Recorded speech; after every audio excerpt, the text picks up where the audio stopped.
when I start working with an author, a new author who maybe has never worked with an editor or never has written a book, I work with a lot of new people who have an idea, or they have, especially sometimes they have trauma in their lives and they just want to write a book. So they get it all written.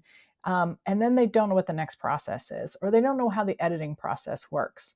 So today I'm going to take you through a live editing, live stream of conscious, if you will, of what I go through when I start to edit a piece. So we're just going to dig right into Word and start that today. So this is a very old piece of my writing that I just pulled up. So we're going to do a little editing on this, and probably I'll be very disappointed in myself about how this comes together. But again, this is a pretty old thing I wrote several years ago before I had a lot of editing skills behind me. So I think you can all appreciate that. First thing I would note, if this was an author sending me something, is there's no title. So I would probably make a note of, this is a short story, so I would say title, question mark, what's your title going to be? Once I've read through it, I might actually give the author some title ideas. I am really horrible at title ideas, so if you're looking for an editor to do that for you, I'm probably not your editor, although sometimes it does come to me better for other people's things than for my own. So here we're starting off. You want everyone to be just like you. This is a very explosive way to start off. So I think that's good. It draws us right in. So that's one of the first things that I would look for. However, I'm noticing with this that the formatting is not correct. So I typically first do some formatting things for my authors. So the first thing I do, select all, and I go to the paragraph tab here in Word. And we don't use these before and after. I usually use double space. That's just for editing purposes. And then the first line indent should be 0.5. So I utilize all that first and get that all done. And you can see I did that without track changes being on. So I will let the author know, hey, I changed your formatting. This will probably change again once they go to publish. Obviously, double space is not going to be how you publish your book, but it works for editors because it gives us these little spaces in between where we can now look at things better without kind of killing our eyes. The next thing that I would probably do is do a find and replace. Find and replace, and I would find double spaces. And again, I'm doing this without track changes on, and I'll replace all of that. 2 replacements, great. So all I did in here was I put 2 spaces by hitting my space bar twice, and in the replace with, I only hit space bar once, and then I did replace all. It told me I had 2. It has fixed those. It's fixed those without the track changes on. I would also look for, I'm going to get rid of these 2 spaces in the find what. I would also look for special characters like a tab character. Are there any tab characters in this? No, there's not. Terrific. I would also look for a non-breaking space. None of those. Terrific. Great. If there were a non-breaking space, I would leave this 1 space here and then just hit replace all, and it would replace all of them. Base.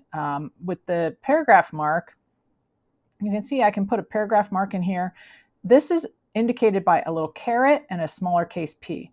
So if I want to find a space before a paragraph return, I put a space and then use that caret and paragraph, caret and small case p, and then replace it. I'm going to use the caret and small lowercase p without the space, replace all of those 2 replacements.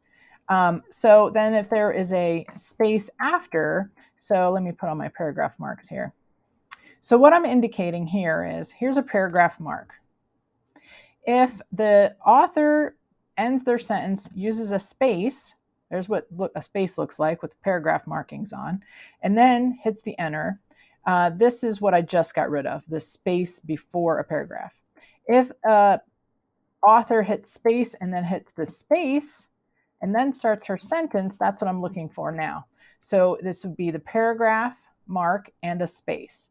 Paragraph mark without the space is what it's going to replace it with. Replace all. It is going to replace that one, and you can see it's now gone. So those are some of the things I do before I start actually editing. That's for my own peace of mind. The author, obviously, they're going to do some more editing to this, and they probably will want to do those things. I also, if I'm working on a manuscript where I'm going back and forth for a publisher, right before I send it back to the publisher, I do those things again. I check for double spaces. I check for spaces before and after paragraphs. I check for tabs. I check for section breaks that shouldn't be there. I look for all of these kind of things to kind of clean up the manuscript before I send it back to the publisher, because that helps them, once they put it in InDesign or whatever program they're using to format it, that doesn't, these weird little format things kind of messes things up when they go to actually publish. So you want to be sure that you're kind of cleaning all that up. That's just a little extra step. Now I'll go in and I'm going to put my track changes on by just hitting track changes. You can also go to review and click track changes. I do have a video about track changes and how to use that, so I'm not going to go over that too much during this video. Please go back and look at that video to learn all about how to use that the best. I don't see anything right here. The look on her, but the look on her face, probably on her face, hurt worse, not worst, worse. She was so angry at me. So I just start reading through. I don't read out loud typically. I had never meant for anyone to be anything like me at all, and I had no idea how to respond. Okay, here's a great part where we need to add a comma here. So these are what are called independent clauses. I had never meant for anyone to be anything like me at all. That can be its own sentence. I had no idea how to respond can be its own sentence. So they are independent of one another. They're not dependent on one another.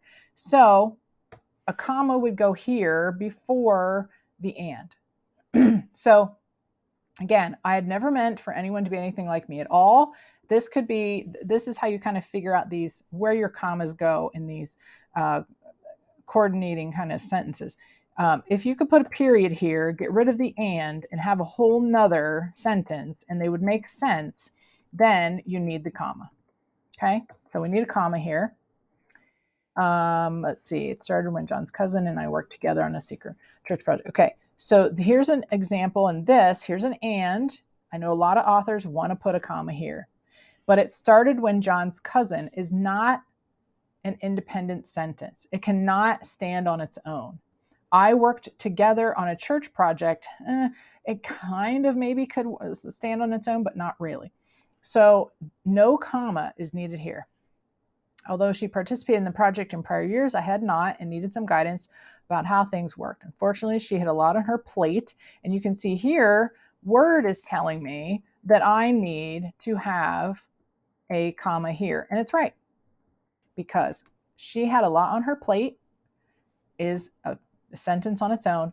I was left to do a lot of the things on my own without the knowledge, to do them. So these two can both be sentences on their own if they're connected by the word and, so there is a comma needed. Here, knowledge, which again, Word is being helpful and telling me it's spelled incorrectly.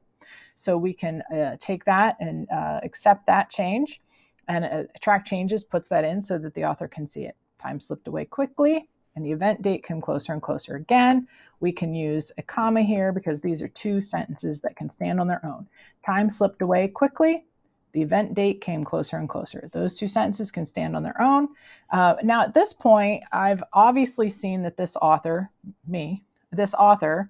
has some trouble with these coordinating sentences. These dependent and independent clauses. So I might make a note here. Be careful of these. I might give a little instruction to the author about why I'm doing this as I am doing it here in this video to tell you why I'm adding that comma. I would leave a little note. I would do a little comment here to the side to tell my author why I'm doing these things so that they can learn as they are going through this editing process with me. I might also direct them to an article or something for them to read so they can learn. I like to teach my authors as I am working with them.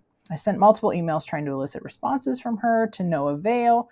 Turned to other people to help me instead, and she took defense. Okay, instead. Again, I turned to other people to help me instead. Can stand on its own. She took defense, can stand on its own, comma is needed. At this point, I'm noticing a pattern of how this author writes. They are writing a lot of these. Here's a sentence that can stand on its own and another sentence that can stand on its own. Commas are needed. I might at this point say to the author, hey, you need to vary your sentence structure. A lot of this sentence structure is the same. You are using a lot of these independent clauses connected with conjunctions, and you need to maybe mix that up a little bit. So far, it's been like 3 or 4. However, we're only into second paragraph, so it could get a little monotonous. But for right now, I'm not going to suggest that they change around the sentences. I might just make a note to say, this is something you want to be looking for. Lines of communication broke down quickly. People came together at the end to help. The project was successful, but our relationship was now broken. While she sat next to her mom, nodding in agreement, neither had taken the time to see my side at all. It didn't matter. We were done. Excommunicated from her home just like that. My husband and I gathered our things and headed home.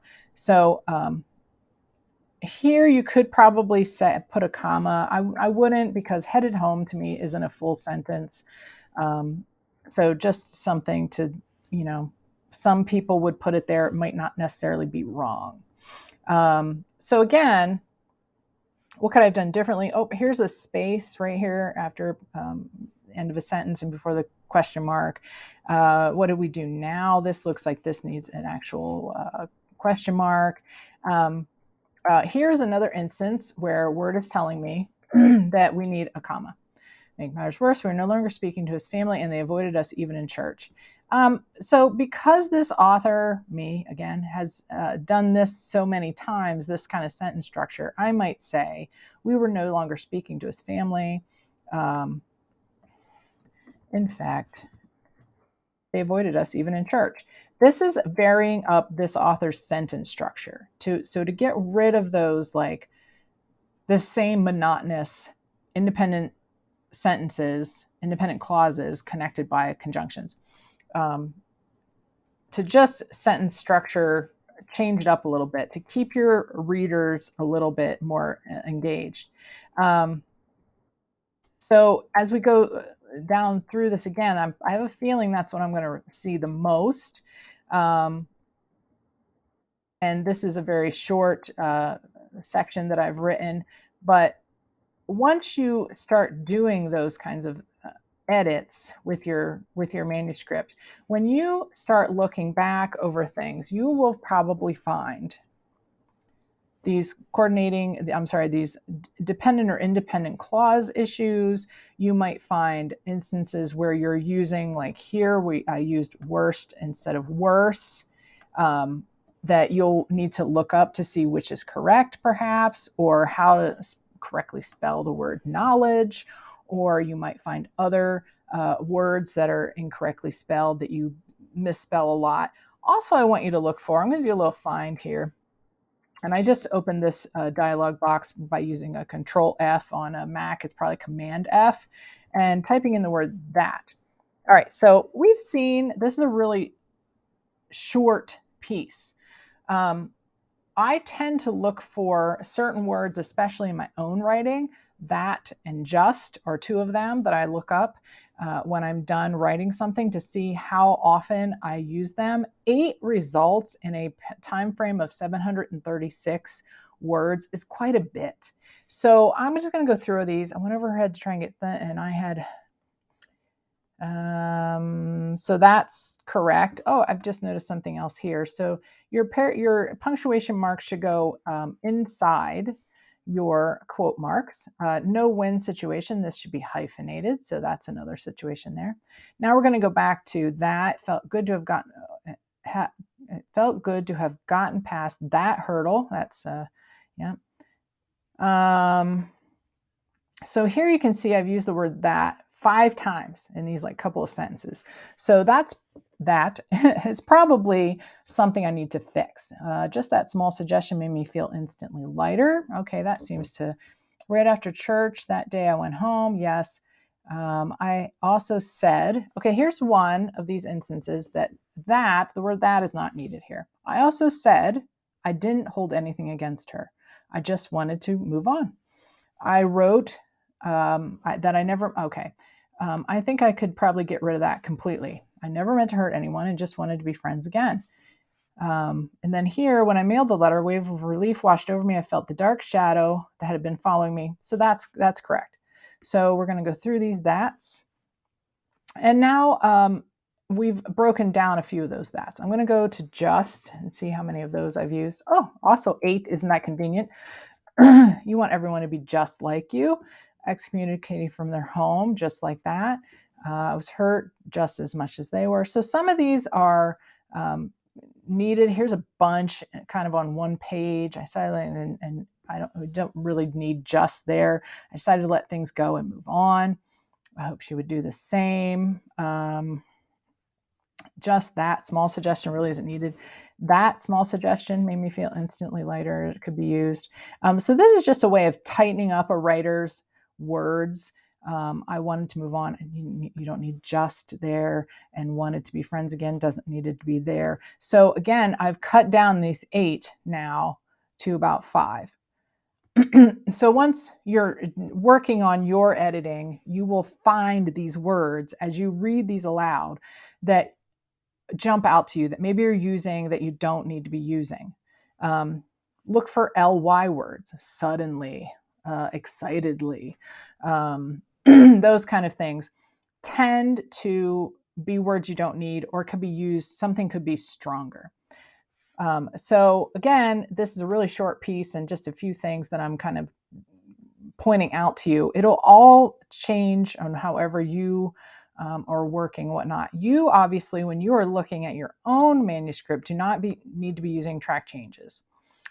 You can just be making these changes without this on, and you could, just say on her face, hurt worse. We're just going to say worse here. You can utilize however you want to do it. If you're working with someone else, if you're looking to be an editor and you're trying to, learn these tools, then by all means use the track changes and see how it works. If you're doing it just for yourself, I hope that I've showed you kind of how these things can kind of jump out at you. So I hope that gave you just a small taste of what it's like to be an editor, but also to kind of look at your manuscript with a more critical eye of some of these things. Another thing that you can do is follow an editor like myself on Instagram or Facebook or other social media. And a lot of the times we have little tips and tricks. You can also follow my newsletter where I give tips and tricks, and then you can utilize those in your manuscripts or in your articles that you're writing. You can kind of look for those things to just kind of double check to see what you have, what might be going on before you send it off to an editor. Also, I hope this video has showed you kind of how an editor thinks and how an editor starts to look at your manuscript, not so much in a critical way, but in a way that will help you to have the tightest, best writing that your readers will understand and want to keep reading. Now, there's, of course, a lot of other things that go into creating a great manuscript, and I can't go into all of them in this one video. But some things that I would like to impress upon you is find a good balance. So you want a good balance in almost everything, right? You want a good balance of dialogue tags versus action tags. You want a good balance versus an action sentence or a paragraph or even a whole chapter of action versus a whole chapter of dialogue. Give your readers breathing space. If there's a whole big long action sentence or action section, then have a little section or paragraph or chapter that's a little more like stepped back. Look at how suspense writers write. Now, of course, they have a little bit higher suspense, a lot more action, but you can still do that even if you're writing like women's contemporary or a romance. You still have these action, more heightened sections balanced by a little bit lighter breathing room sections. It's all about balance. Word also has many great tools that you can utilize. There's an editor's tool that you can help to find. There's, of course, spelling and grammar check, and there's the editor's tool to kind of help you find all of these things in your manuscript before you send it off to an editor. If you would like to know more about that, let me know, and I can work with you on those. And again, sign up for my newsletter because I talk about some of these things in that.